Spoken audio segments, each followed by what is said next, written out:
जानकी ते मुड़ बाप सुन रिकॉर्डिंग होगी। आज तो रिकॉर्डिंग होनी हो गया शुरू हो गया।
और दे क्या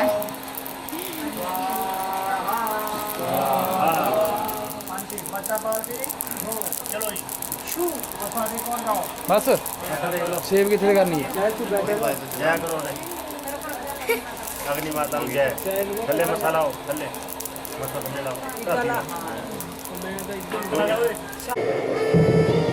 मैंने विचार किया, सारे लोग शाम का टाइम था, हमारे ताऊ जी भी सारे के सारे लोग वहाँ बैठे हुए थे। मुझे बुलाया, शास्त्री जी आओ गीता का पाठ सुना दो। मैंने कहा ठीक है भाई सुना देते हैं, मुझे क्या दिक्कत है। फिर मैंने विचार किया, यदि मैंने गीता का पाठ पहले अध्याय से शुरू किया, हो सकता है बेचारी 18वें तक पहुँचे कि ना पहुँचे, दिक्कत बड़ी है। मैंने सोचा पहले 18वां ही सुना देता हूँ, बाकी बाद में शुरू कर लेंगे फिर है? कहते हैं 18वां जो अध्याय है गीता का वो मोक्षदायक है। 18 अध्यायों के 18 नाम दिए गए होते हैं। जो व्यक्ति सुबह उठ करके स्नान करते समय इन नामों का उच्चारण करता है, उसका गीता का पाठ स्नान करते करते हो जाता है। आप भी सुन लो, ऐसा मान लो कि आप लोग गंगा में गोता लगा रहे हैं। गीता गंगा च गायत्री, सीता सत्या सरस्वती, ब्रह्म विद्या ब्रह्मली, त्रिसंध्या मुक्त गेहिनी, अर्धमात्रा चिदानंदा, भवाग्नि भयनाशिनी, वेदत्रयी परानंता, तत्वार्थ ज्ञान मंजरी, इति एतानि जपेत नित्यं परो निश्चल मानसः, ज्ञान सिद्धिर लभेत शीघ्रम तथा अन्ते परमं पदम। गीता का पाठ हो गया पूरा। ये गीता के 18 अध्यायों में से एक एक नाम चुन के रखा गया है। जो सुबह नहाते नहाते इसका पाठ करता है उसका गीता का पाठ हो गया। हमारे पिताजी जब स्नान करते थे सुबह सुबह तो ज्यादा मंत्र नहीं आते थे, छोटा सा मंत्र बोलते थे, पानी गिराते रहते थे। हरि के 1000 नाम, लाख नाम विष्णु के, केशव करोड़ नाम, पद्म नाम विष्णु के, पद्म नाम विष्णु के। भगवान विष्णु की स्तुति हो गई। ऐसा लगता है जैसे भगवान विष्णु स्वयं स्नान करके आए। हमारे पिताजी ने जीवन में कभी झूठ नहीं बोला, ना हमें कभी बोलने दिया। बस यही सिखाते थे, बेटा सच बोल लो और मेहनत करके कमा के खाओ, बस और कुछ नहीं चाहिए। यदि आप सत्य बोलोगे, मेहनत का कमाना सीख जाओगे तो समझो बेड़ा पार। स्नान करते करते भोले बाबा का नाम उच्चारण करो, उनके नाम लो। तथ्यथा ओम घोराय नमः, ओम पशुपते नमः, ओम शिवाय नमः, ओम विरूपाय नमः, ओम विश्वरूपाय नमः, ओम भैरवाय नमः, ओम त्र्यंबकाय नमः, ओम शूलपाण्डे नमः, ओम कपर्दिने नमः, ओम महेशाय नमः, ओम ईशानाय नमः।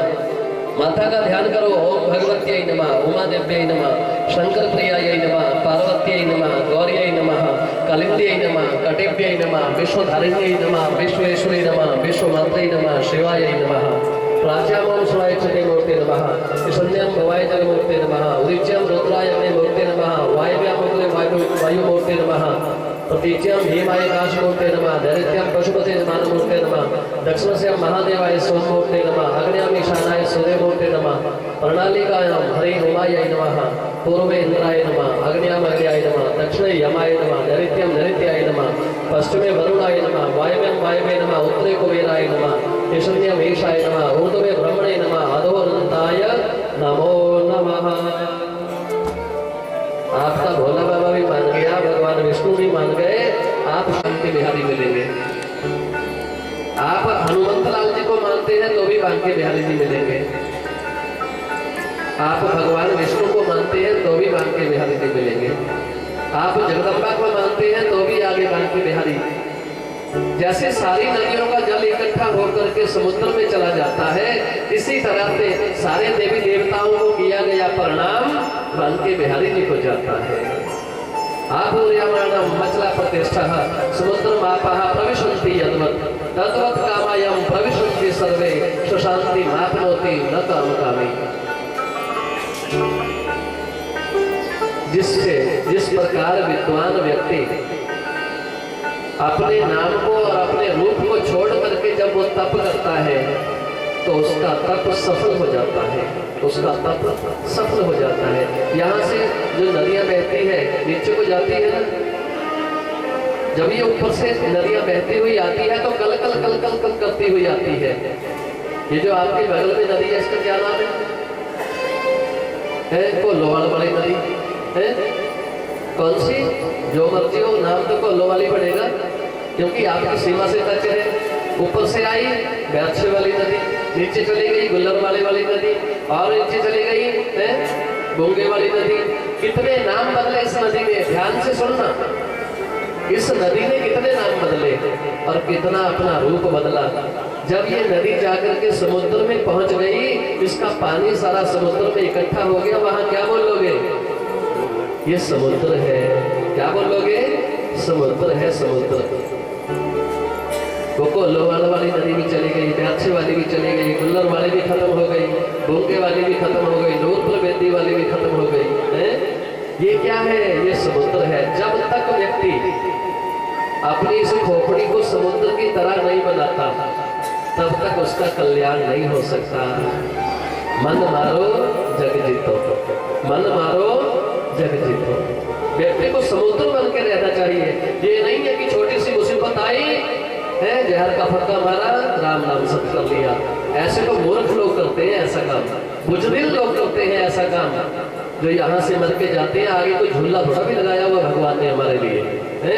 चल बच्चों, जब तक तेरी आयु पूर्ण नहीं होती चल सीधा बिना पासपोर्ट के नर्क में है। वहाँ यातना मिलती है, कष्ट मिलता है, दुख मिलता है। तो जितना दुख पीछे दे करके आया है, इससे भी ज्यादा दुख तुझे आगे मिलेगा। कभी भी कोई गलत काम नहीं करना चाहिए, बिना विचारे काम नहीं करना चाहिए।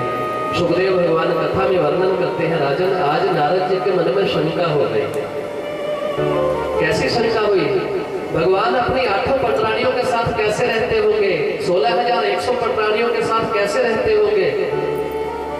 नारद जी गए, भगवती रुक्मिणी जी के महल में पहुंच गए। जैसे ही नारद जी पहुंचे जाकर के मेरे कन्हैया एकदम खड़े हो गए। आओ आओ आओ नारद जी, कैसे आना हुआ? अहो भाग्य अस्माकम, मैं कितना बड़ा भाग्यशाली हूँ, आप हमारे महलों में पदार्पण किया, बहुत अच्छी बात है। आओ आओ नारद जी। भगवती रुक्मिणी जी के साथ बैठ करके भगवान आपस में बातचीत कर रहे थे। भगवती रुक्मिणी जी के साथ बैठ करके आपस में बात कर रहे थे भगवान। नारद जी को जलपान करवाया, चाय पान करवाया। चाय पान करवाने के बाद माता रुक्मिणी जी को प्रणाम किया। सोचने लगे ये तो यहाँ मिल गया, अब आगे मिलने वाला नहीं है। प्रणाम किया, अच्छा महाराज जी मैं चलता हूँ, अच्छा महाराज जी मैं चलता हूँ। नारद जी रुको, भोजन करके जाना। नहीं महाराज जी मुझे जल्दी है, मैंने आगे पहुंचना है। ठीक है जाओ, क्योंकि हमारा शास्त्र बोलता है आगतम स्वागतम कुर्यात गच्छन्तव्यम नादिवालयम। आए हुए का स्वागत कर दो और जाने वाले को ना रोको, दिक्कत होती है। नारद जी चले गए, वहां से निकले, जाम्बवती के महल में पहुंच गए जाकर के। जब जाम्बवती के महल में पहुंचे, आगे से देखा तो कन्हैया भगवती जाम्बवती के साथ बैठ करके भोजन कर रहे थे। आओ आओ नारद जी, मैंने तो आपसे कहा था कि भोजन करके जाओ, आप तो ऐसे चले गए। हम भी कर रहे हैं, आप भी करो। नारद जी ठिठ हो गए। ठिठ का मतलब समझते हो? ढीले से हो गए। सोचने लगा ये छलिया फिर आगे, ये छलिया फिर आगे। माता जाम्बवती को प्रणाम किया। अच्छा महाराज जी आप भोजन करो, मैं चलता हूँ। अच्छा अच्छा ठीक है, फिर आना, कभी जरूर आऊंगा। आगे निकला तो सत्यभामा के महल में पहुंच गया जाकर के। जैसे माता सत्यभामा के महल में पहुंचा, दरवाजा खोला तो आगे देखा भगवान सत्यभामा के साथ बैठ करके पासा खेल रहे थे। जब पासा खेल रहे थे, आओ आओ आओ नारद जी पीछे हट गए। सोचने लगे 2 जगह भी मिल गया, अब तीसरी जगह भी मिल गया, अब तीसरी जगह भी मिल गया।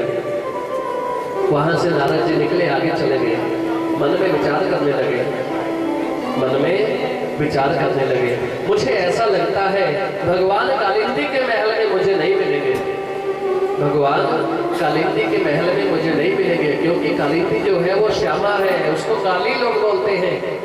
काली के पास कहाँ मिलने वाले, उनको गौरियों से बारी नहीं है, कौन सी है? उनको गौरियों से बारी नहीं है, वो काली के पास कहाँ मिलेंगे। नारद जी दौड़े, कालिंदी के महल में पहुंचे, जाकर के सजनों एकदम भगवान बाथरूम में से निकले, स्नान करके टावल गले में राम राम राम राम राम करते हुए जा रहे थे। आओ आओ नारद जी स्नान करवाए। इतने में तो नारद जी का अभिमान चूर चूर हो गया। सज्जनों ये तो सब जगह विराजमान है, ये सब जगह विराजमान है। नारद जी का अभिमान चूर चूर हो गया। 8 प्राणियों का घूम करके महलों में देखा, सब जगह भगवान मिला। सज्जनों ध्यान से सुनना, भगवान कहाँ नहीं रहते। हरि व्यापक सर्वत्र समाना, प्रेम पे प्रकट हो ही न जाना। भगवान कहाँ नहीं रहते, भगवान सब जगह रहते हैं। इसी तरह से एक बार नारद जी को भी अभिमान हो गया था, नारद जी को अभिमान हो गया था। कैसा अभिमान हो गया था नारद जी को, मैं तो बहुत बड़ा तपस्वी हूँ, मैंने बहुत पार पा लिया, मैंने माया का, मैंने बहुत बड़ा तप कर लिया। तप करने के बाद व्यक्ति के अंदर विनम्रता होनी चाहिए, शांति होनी चाहिए। कथा इस गति से जो सुनाते हैं उनको शांति होनी चाहिए। यदि वो स्वयं दुखी है, वो दूसरे को क्या शांति देगा। जो भाव से कथा सुना नहीं सकता, वो आने वाले को क्या कथा सुनाएगा। नारद जी के मन में शंका हो गई, मैंने बहुत बड़ा तप कर लिया, मैंने बहुत बड़ा पूजा पाठ कर लिया। सजनों लाल तो गोदड़ी में से चमक जाते हैं, लाल तो गोदड़ी में से चमक जाते हैं, उनको सजाने की जरूरत नहीं पड़ती। सुंदर व्यक्ति के ऊपर सब वस्त्र सुंदर लगते हैं, सुंदर व्यक्ति के ऊपर सब वस्त्र सुंदर लगते हैं। चाहे उनको महंगा सूट पहना दो, चाहे उनको सस्ता पहना दो, उनको सब बढ़िया लगते हैं। लाल को सजाने की जरूरत नहीं पड़ती, ये किसी को बताने की जरूरत नहीं पड़ती कि मैंने मेहनत की है कि नहीं की है। वो तो करतूत एकदम पता चल जाता है कौन बढ़िया है कौन घटिया है। नारद जी ने तप किया, तप करने के बाद अभिमान आ गया, मैंने बहुत बड़ा तप कर लिया, मैंने माया का पार पा लिया, मैंने कामदेव पर विजय पा ली। जहां उन्होंने बैठ के तप किया था, वहां भोले बाबा ने लकीर लगाई हुई थी कि इस जगह के ऊपर कामदेव नहीं आएगा। वहां बैठ के तप किया, कामदेव को जीत लिया। मन में विचार करने लगे, पर वो तो वहां तक ही सीमित था जहां वो तप करने बैठा हुआ था, बाहर नहीं था। नारद जी के मन में शंका हो गई, मैंने माया का पार पा लिया है, मैंने जीत लिया है, मैंने कामदेव को, मैंने कामदेव को जीत लिया है। सज्जनों ध्यान से सुनना, प्रेम का संबंध और कस्तूरी की गंध छुपाई भी नहीं छुपती। प्रेम का संबंध और कस्तूरी की गंध छुपाई भी नहीं छुपती। कितने ही पर्दे कर लो, आप यदि किसी से प्रेम करते हो तो ये छुपाई भी नहीं छुपेगा, एक ना एक दिन ब्लास्ट जरूर होगा। कस्तूरी की गंध, आप लोग कथा में आते हो या कहीं विवाह में जाते हो, सेंट लगा के जाते हो, फिर बोलना कि मैंने तो लगाई नहीं भाई, ऐसे इकट्ठे होते रहना, वो सुगंध तो आएगी आएगी। बुजुर्ग लोग बोलते हैं पराली